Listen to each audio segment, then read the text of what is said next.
Hello, this is day 19. Yesterday I had a sudden impulse that I wanted to go and see Lake Biwa. So Lake Biwa is only like an hour, like not even an hour outside of Kyoto. But I've been wanting to go see Lake Biwa since I came to Japan.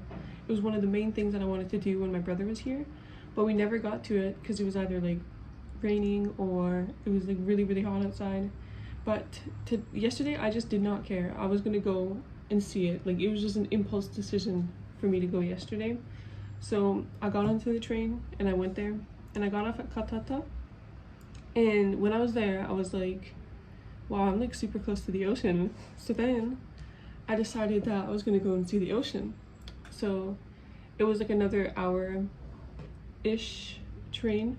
So I went to Tsuruga and I went and saw the ocean, and I was like actually so like shocked, you know, like I've never seen the ocean in my life before, and I was just like so excited to go and see it.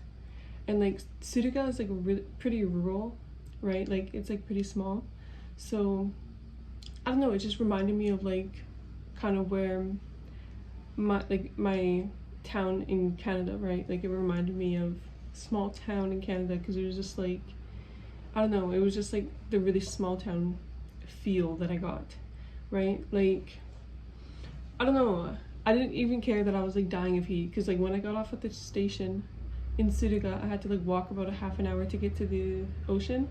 So I was like dying, I was sweating so bad because it was so hot, but like I just like did not care, I was so determined.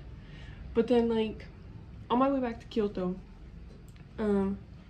we were like, the train was going past so many different like farmhouses and everything, and it made me realize that like living that sort of life, I feel like it's not that bad. Like I feel like it would just be so peaceful, right? Like when I was in Canada, I lived on a farm with my parents and like my family, and it was just like peaceful, right? I feel like being separated from that situation, because when I was living on a farm in Canada, I was like, wow, this is boring, like there's nothing to do, it's so inconvenient to go places, right? But like now that I live in a city, and like Kyoto's like a pretty, like a fairly big city, like it's not too bad sized, right?